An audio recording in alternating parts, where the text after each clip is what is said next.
اللهم صل على محمد اللهم صل على محمد اللهم صل على محمد اللهم صل على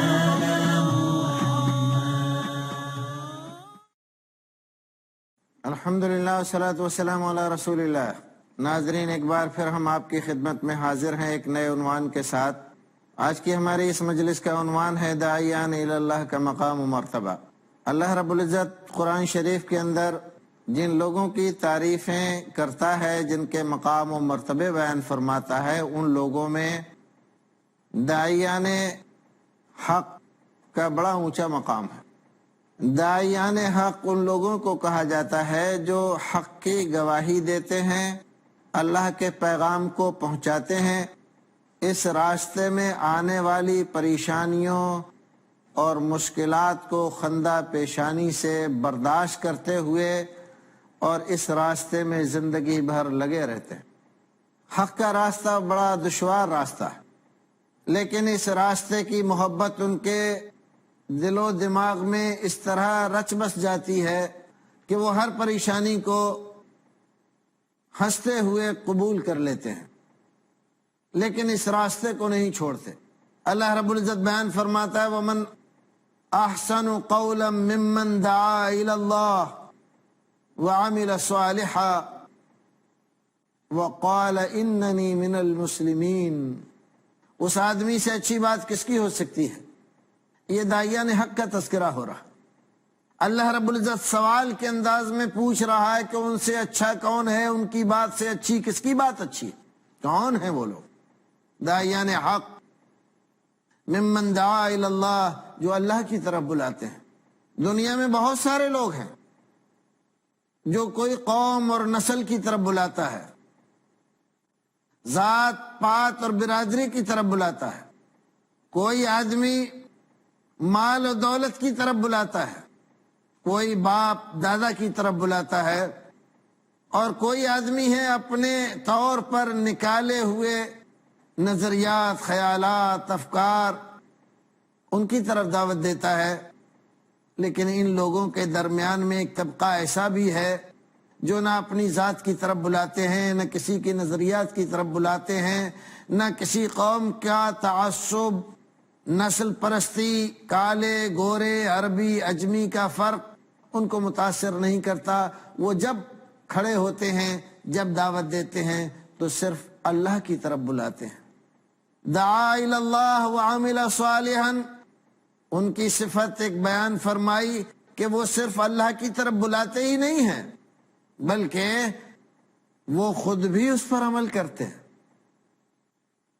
بلانے والے دنیا میں بہت سارے ہو سکتے ہیں، دعوت دینے والے بھی بہت سارے ہوتے ہیں، لیکن جس بات کی دعوت دے رہے ہیں، جس کی طرف وہ بلا رہے ہیں، اس پر عمل کتنا کر رہے ہیں، اس کو مان کتنا رہے ہیں، یہ بات بڑی اہمیت رکھتی ہے۔ اللہ رب العزت کی نگاہ میں وہ لوگ بہت بدترین ہیں جو کہتے کچھ ہیں اور کرتے کچھ ہیں۔ وہ لوگوں کو تو نیکی کی طرف بلاتے ہیں لیکن خود نیکی پر عمل نہیں کرتے۔ لیکن یہاں جن داعیان حق کا تذکرہ ہو رہا ہے، ان کی صفت ساتھ ہی اللہ رب العزت یہ بھی فرما رہا ہے وَعَمِلَ صَالِحًا، عمل صالح کرتے ہیں۔ وَقَالَ إِنَّنِي مِنَ الْمُسْلِمِينَ، اور دنیا میں اس بات کا اعلان بھی کرتے ہیں کہ میں مسلم ہوں، مسلمین میں سے ہوں، میرا کسی حزب سے، کسی نظریے سے، کسی علاقے اور قوم سے کوئی لینا دینا نہیں ہے۔ اسلام کا داعی ہوں، اسلام کی طرف بلاتا ہوں، اللہ کی فرما برداری کرتا ہوں اور فرما برداری کرنے کی دعوت دیتا ہوں۔ ناظرین، در حقیقت یہ وہ لوگ ہیں جو انبیاء کرام علیہ الصلاۃ والتسلیم کے مشن پر ہیں، اس مشن کو آگے لے جانے کی کوشش کر رہے ہیں، اسی میں زندگی گزارتے ہیں اور اسی میں زندہ رہنا چاہتے ہیں۔ اور ہم یہ جانتے ہیں کہ انبیاء کرام کا مشن بڑا دشوار مشن ہے۔ اس کے اندر نفس کی، ہمارے اپنی خواہشات کی، تمناؤں اور آرزوؤں کی تکمیل کے لیے کوئی سامان نہیں ہے۔ زیب و زینت نہیں، آرائش نہیں، آرام نہیں، تعریفیں نہیں، جھوٹے نعرے نہیں، بلکہ اس کے مقابلے میں بہتان بازیاں، الزام تراشیاں، پتھر، اینٹیں، ان تمام سے استقبال ہوتا ہے۔ لیکن یہ داعیان حق ان تمام چیزوں کو نظر انداز کرتے ہوئے، ہنستے ہوئے اللہ کی دعوت کو آگے تک پہنچانے کی کوشش کرتے۔ حضرت نوح علیہ السلام ہمیں تاریخ میں ایک ایسی شخصیت نظر آتی ہے، قرآن بھی جن کی گواہی دیتا ہے، اور قرآن تو یہ کہتا ہے کہ 950 سال انہوں نے داعی حق کا پرچم بلند رکھا اور اس فریضے کو انجام دیتے رہے۔ 950 سال، اس لمبے عرصے میں ان پر الزام بھی لگائے گئے، ان کو ترغیب اور ترہیب سے بھی لوگوں نے پریشان کیا، مال، دولت، زمین، جائیداد، ان تمام چیزوں کا بھی ان کے سامنے پانسا پھینکا گیا، اور جب وہ ان چیزوں کی طرف مائل نہیں ہوئے تو مارنے، سولی پر چڑھانے، نقصان پہنچانے، پتھروں سے رجم کر دینے، ان تمام باتوں کی دھمکیاں بھی ان کو دی گئیں، لیکن انہوں نے کبھی ان کی پرواہ نہیں کی۔ رب انی دعوت قومی لیلا ونہارا فلم یزدہم دعائی الا فرارا۔ پروردگار تو خوب جانتا ہے، تو دیکھ رہا ہے کہ میں نے اپنی قوم کو دن میں، رات میں، صبح میں، شام میں، جاڑے میں، گرمی میں، برسات میں، ہر ایک وقت میں دعوت دی ہے، تیری طرف بلایا ہے، کبھی غیر کی طرف نہیں بلایا، اپنی طرف نہیں بلایا۔ لیکن قوم ہے کہ مجھ سے بھاگ رہی ہے، پیچھا چھڑانا چاہتی ہے، فرار اختیار کر رہی ہے۔ حضرت نوح علیہ السلام نے جو مشن شروع کیا تھا، زندگی کے آخری دم تک اس پر قائم رہے۔ حضرت صالح، حضرت ہود اور حضرت شعیب، حضرت موسیٰ علیہ السلام، یہ وہ انبیاء کرام ہیں جن کے تذکرے بار بار قرآن میں اللہ رب العزت نے کیے۔ آخر میں نبی اکرم صلی اللہ علیہ وسلم کو دیکھو، قرآن خود بیان کرتا ہے اور بڑی شفقت بھرے انداز میں ذکر کرتا ہے۔ فَلَعَلَّكَ بَاخِعٌ نَفْسَكَ عَلَىٰ آثَارِهِمْ إِن لَمْ يُؤْمِنُوا بِهَذَا الْحَدِيثِ أَسَفًا۔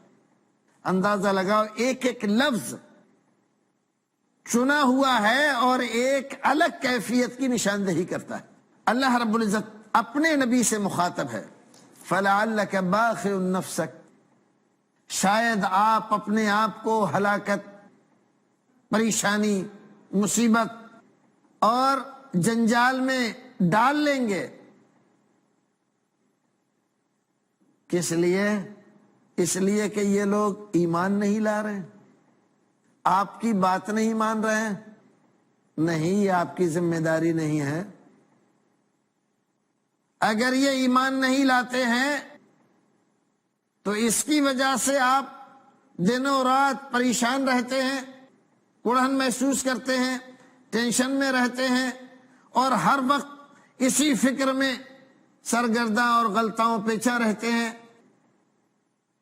اللہ تعالیٰ کو بھی رحم آ گیا، نبی کی حالت دیکھی نہیں گئی اللہ رب العزت سے، اس لیے نبی کو کہا کہ آپ کی یہ ذمہ داری نہیں ہے کہ یہ ہو جائیں، آپ کا کام کیا ہے؟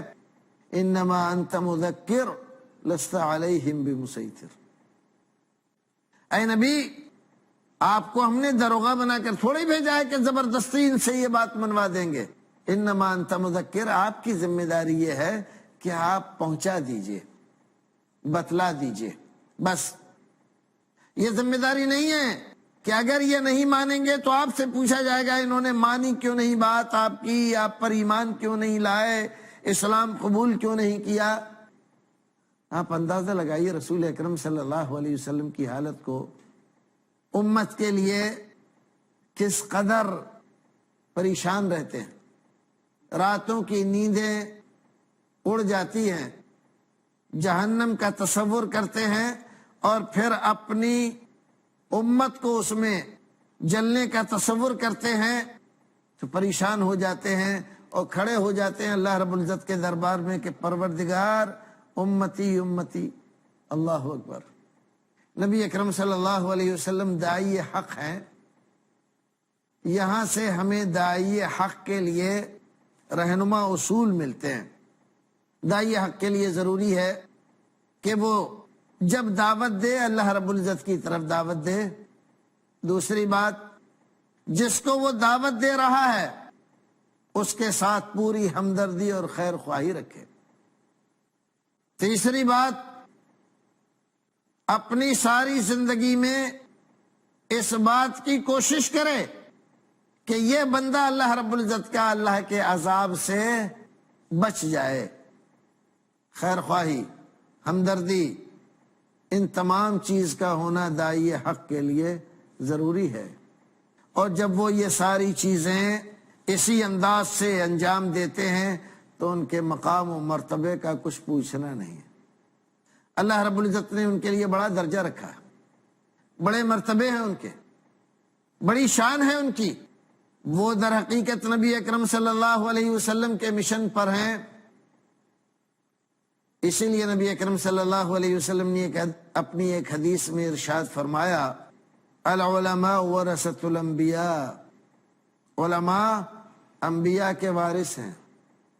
اور یہ بھی فرمایا کہ علماء انبیاء کے وارث ہیں، لیکن یہ وراثت درہم و دینار کی وراثت نہیں ہے، یہ وراثت مال و متاع کی وراثت نہیں ہے، یہ وراثت ہے دعوت اللہ کی، حق گوئی کی، علم کی، ایمان کی شمع جلا کر ساری دنیا کو ایمان کی طرف بلانا اور اس راستے میں آنے والی مصیبتوں کو برداشت کرنا، نور ایمان کو منور رکھنا، یہ کام ہے علماء کا، اور وہ انبیاء کرام کی وراثت کے پورے حقدار ہیں۔ اور ناظرین، ہم یہاں ایک وقفے کے لیے رکیں گے، یہ سلسلہ جاری رہے گا اور پھر ملتے ہیں ایک وقفے کے بعد۔ تب تک کے لیے اللہ حافظ، السلام علیکم ورحمۃ اللہ۔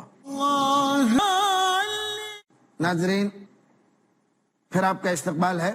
بات چل رہی تھی نبی اکرم صلی اللہ علیہ وسلم کے وارثین کی، داعیان حق انبیاء کرام کی وراثت لے کر اس دنیا کے اندر کھڑے ہوئے ہیں، اس راستے میں آنے والی مصیبتوں اور پریشانیوں کو خندہ پیشانی سے برداشت کرتے ہیں۔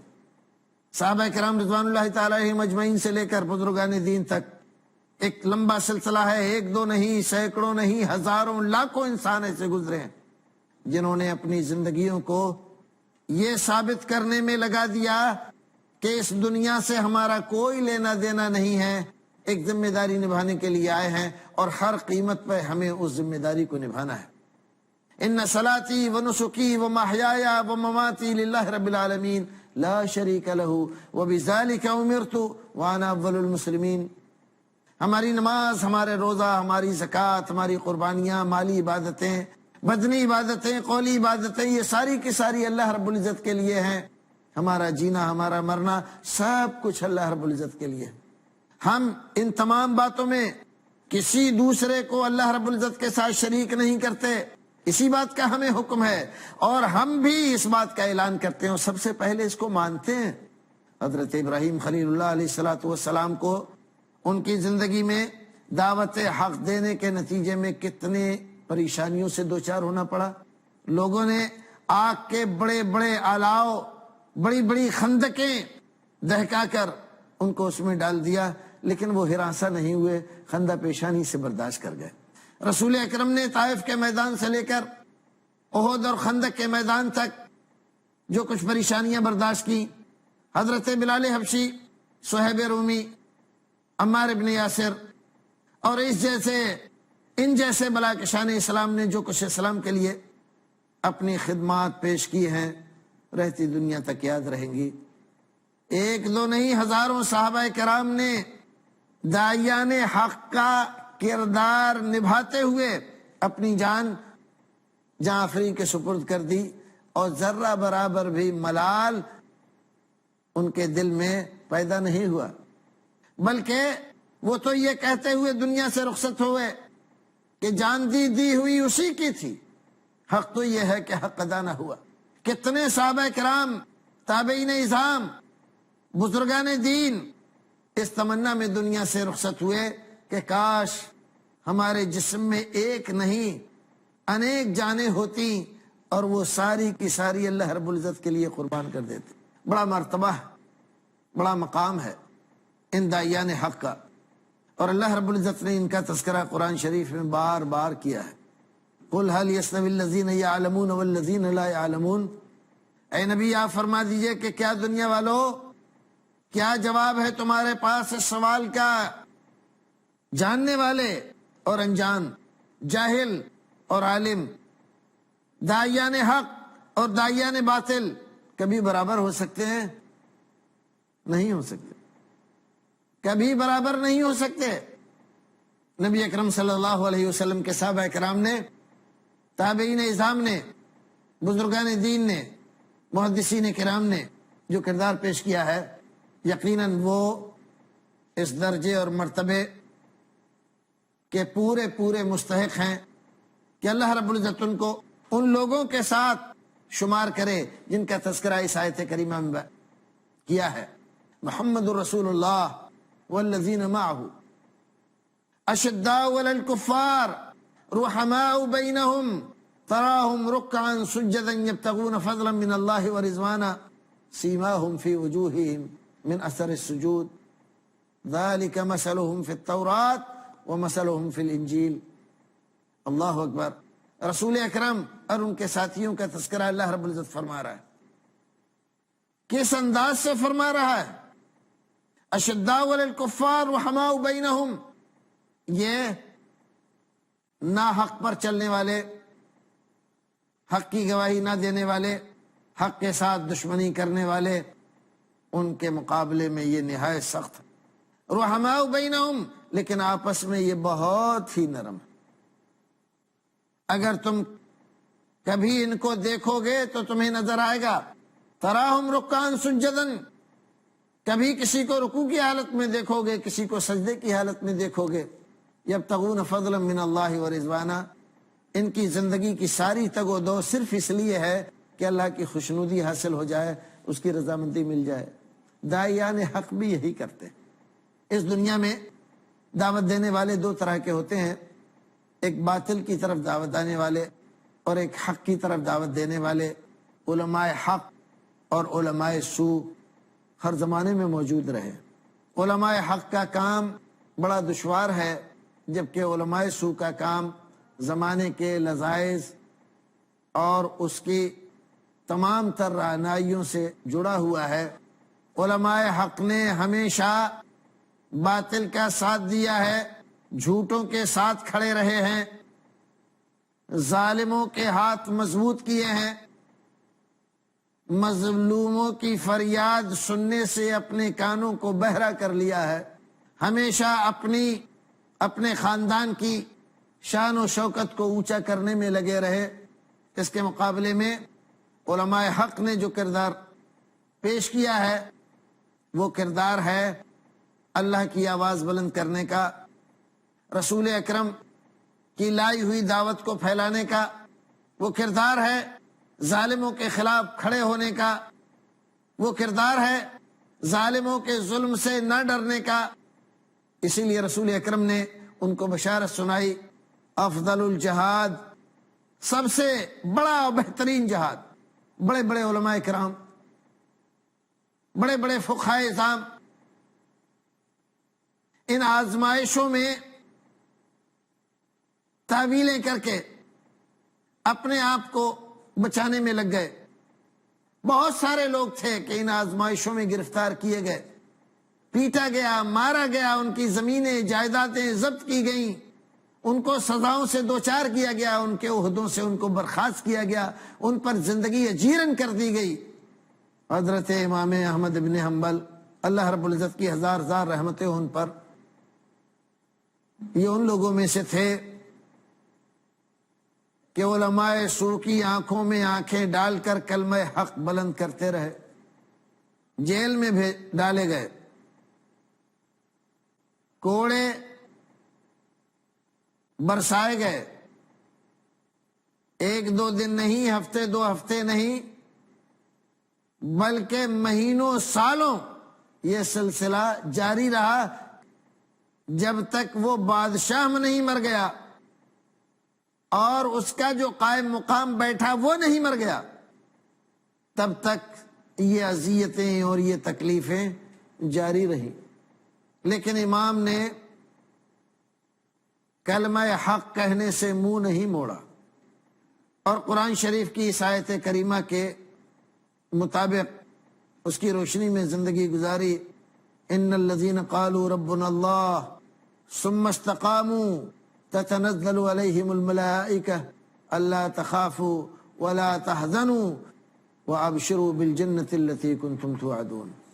ناظرین، اللہ رب العزت نے اس آیت کریمہ میں حق کی گواہی دینے والوں کا مقام و مرتبہ ذکر فرمایا، فرشتوں کے ذریعے ان کو خوشخبری دلائی، ان کو جنت کی بشارت سنائی۔ ان الذین قالوا ربنا اللہ، جنہوں نے دنیا میں اس بات کا اعلان کیا کہ ہمارا رب اللہ ہے، شرک سے دور رہے، شرک کے تمام مظاہر کو چھوڑ دیا، علماء سو سے منقطع ہو کر اللہ رب العزت کی وحدانیت کی گواہی دی، ثم استقاموا، ہزار مصیبتیں اور پریشانیاں آئیں لیکن وہ کھڑے رہے، ثم استقاموا، استقامت دکھائی، تتنزل علیہم الملائکہ، ایسے لوگوں پر ہماری جانب سے فرشتے نازل ہوتے ہیں، رحمت کے فرشتے ان کے پاس اترتے ہیں، ان کو بشارتیں سناتے ہیں، اللہ تخافوا ولا تحزنوا، ان کو کہتے ہیں خوف نہ کرو، غم نہ کرو، وابشروا بالجنة التي كنتم توعدون، تمہارے لیے بشارتیں ہیں ان جنتوں کی جن کا تم سے وعدہ کیا گیا ہے، تمہارے رب نے جن جنتوں کا تم سے وعدہ کیا ہے وہ جنتیں تمہارے انتظار و استقبال میں سنواری گئی ہیں، انتظار کر رہی ہیں تمہارا۔ اس دنیا سے تمہاری رخصتی اور تمہارے جسم سے تمہاری روح کی جدائی صرف اتنی مہلت، اتنی دیر تمہیں جنت سے دور رکھے ہوئے ہے، ورنہ جنت تمہارے بہت قریب ہے۔ داعیان حق نے ہمیشہ حق کی گواہی دی، حق بات کہی، حق کے راستے میں پریشانیاں مصیبتیں آئیں، ان کو برداشت کیا۔ بھائیو، اللہ رب العزت ان سے محبت کرتا ہے، نبی اکرم صلی اللہ علیہ وسلم نے ان کی تعریفیں کی ہیں، ہمیں بھی چاہیے حق کی گواہی دیں، حق کے راستے پر چلیں، داعیان حق کا احترام کریں، ان کے ساتھ کھڑے ہوں، ان کے خلاف ہونے والی سازشوں کا منہ توڑ جواب دینے کی کوشش کریں، داعیان حق کے ہاتھ مضبوط کریں اور ہر ایک مصیبت اور پریشانی میں ان کے ساتھ کھڑے ہو کر حق کی گواہی دینے کا جو فریضہ اللہ رب العزت نے ہمارے ذمہ لگایا ہے اس کا حق ادا کرنے کی کوشش کریں۔ اور ناظرین، ہم اس موضوع کے اختتام کو پہنچتے ہیں، پھر ملیں گے ایک نئے عنوان کے ساتھ، تب تک کے لیے اللہ حافظ، وآخر دعوانا ان الحمد للہ رب العالمین۔ على محمد